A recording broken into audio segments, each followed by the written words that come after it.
So I was not expecting to have this be later than it is, but I had a migraine that messed with my stomach and I couldn't drink water. Oh, when it hits you, it hits you. Yikes.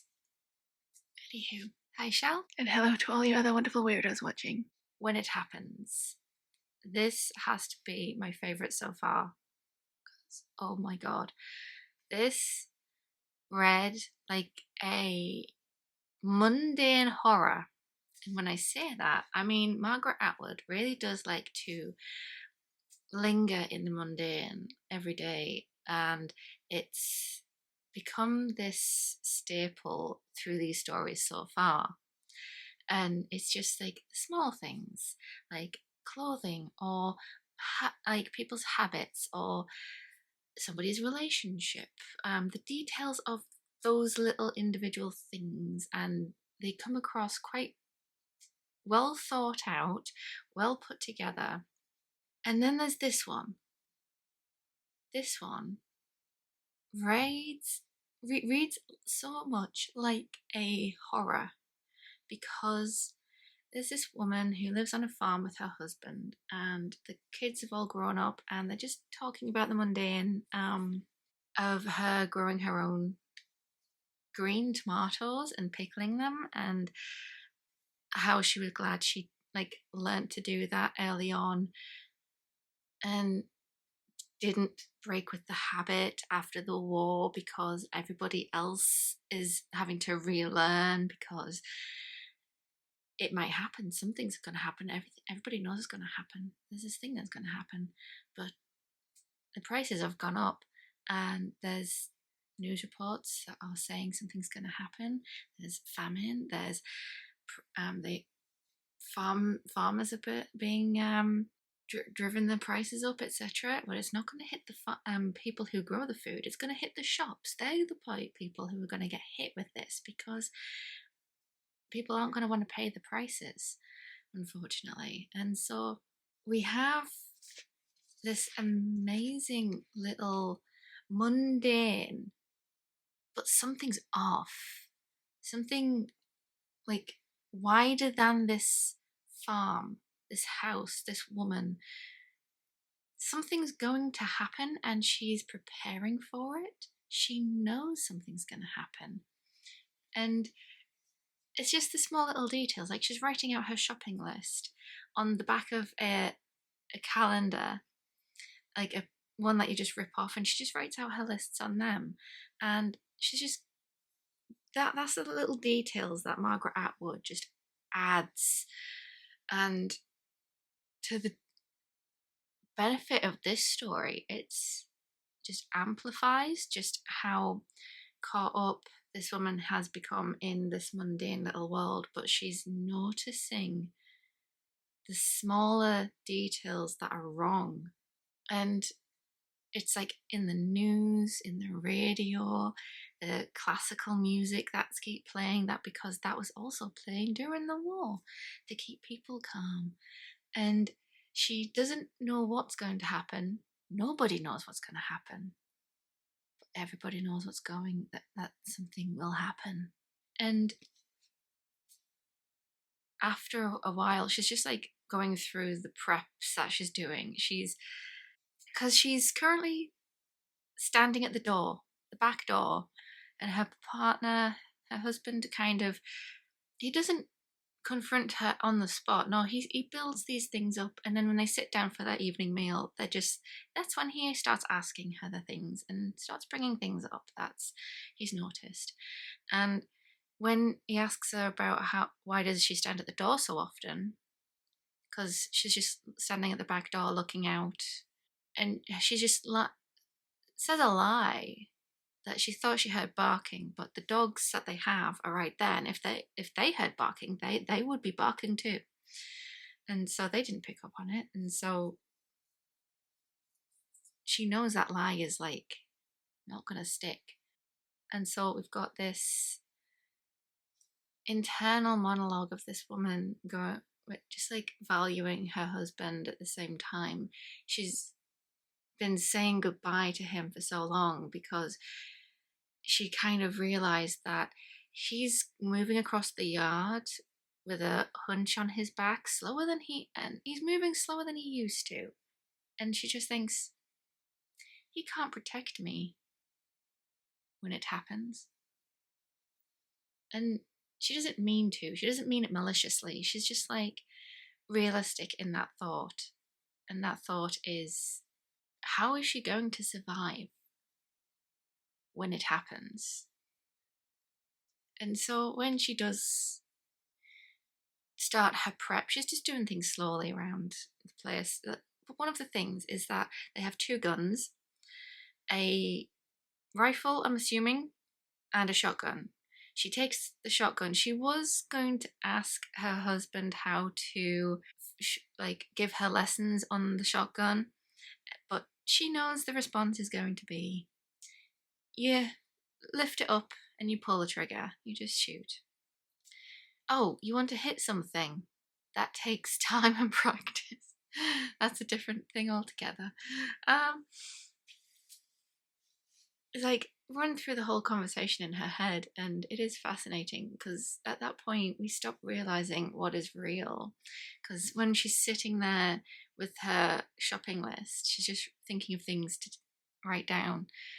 She's also thinking of when it happens, what she'll be doing, what will happen. The phones will go dead, but she'll deduce that the phone lines were collapsed during a storm and nobody's been out to fix it. That's the thinking she's got right now. And when it happens, they won't have anywhere to fuel up their vehicle. They only have this little bit to one side in a can in the back, I think. But I think it's like, I can't remember if she said it was a 3/4 or 1/4, because I think it was like 3/4 empty or something. But there is a little bit left. That's all I have. And she even will say that there's men walking across the track that she can see from the back door, walking towards the fumes of smoke. When it happens, this reality is so real that even we get lost in this. And it's so convincing because of how vivid she is describing what will happen when it happens.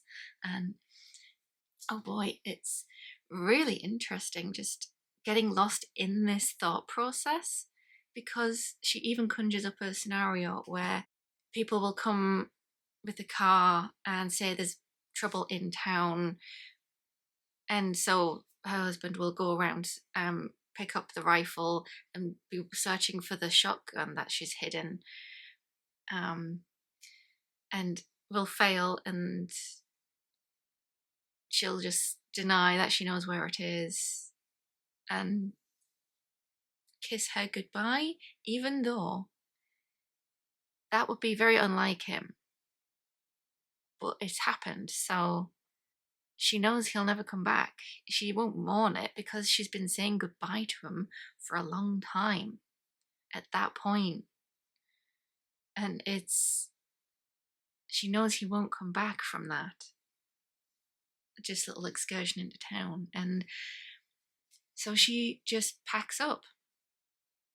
She packs up.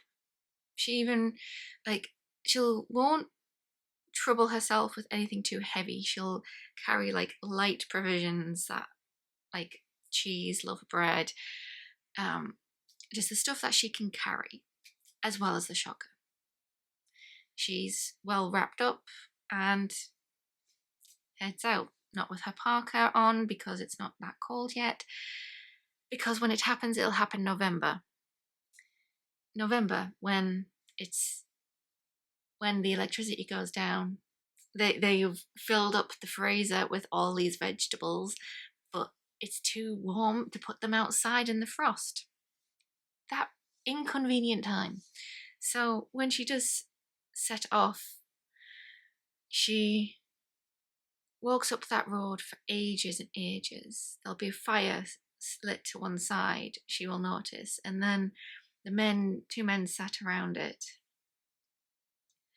notice her, and then she has to lift up her gun, but she doesn't imagine herself firing because of we don't know how we will react in those situations, and that's where the daydream ends, and she's back writing her shopping list.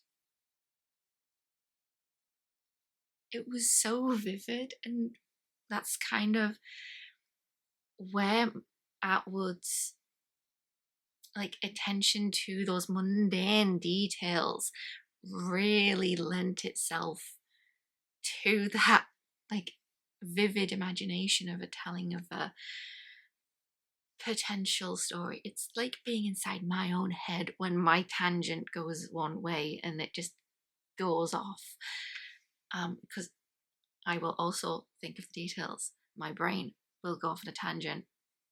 I will daydream about something and I will think of the details. It's felt like that. It felt so accurately thought through, and not in a certain way where it would be unrealistic. No. She's even quite logical about it, which is brilliant, actually. And so I have definitely lost my streak of remembering names. Mrs. Burridge. How did I get so far through the year and now I'm forgetting the protagonist's names again? I was doing so well. Oh well. But yeah, this one was a really good one just because it put you on edge, even though it's supposed to be this boringly mundane little natter about the things that are off, things that'll just suddenly not go right. But it's just, it put you on edge regardless. It put me on edge regardless of the mundanity of it. And that is so brilliant. I love it. It's my favourite story so far from this. Definitely 100%. Just because it was too eerily mundane. It's like paranoia cranked up. And it's just also dealing with the subtleties of what will be wrong with life until it's a bit too noticeable. This is really good. This is a really good one because it just spoke about how things will be when it happens. And boy, oh boy, that was pretty eerie. That was it put me on edge, but not like I was reading a horror story. It was definitely, I would love to see if Margaret Atwood has written a horror, because I can imagine she'd be very good at it. If this is if this particular story, when it happens, is just a tiptoe into it, amazing so far. But yeah, this story has actually got me very excited to read her science fiction and her dystopia. I do have The Handmaid's Tale and Onyx and Critic, so I'm now excited for that, just because Atwood's attention to the mundane details and just making things slightly off in this one was really good. So yeah, that was this week's short story.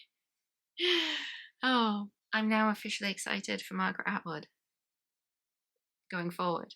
Yay. Bye, show. And bye to all you other wonderful weirdos watching.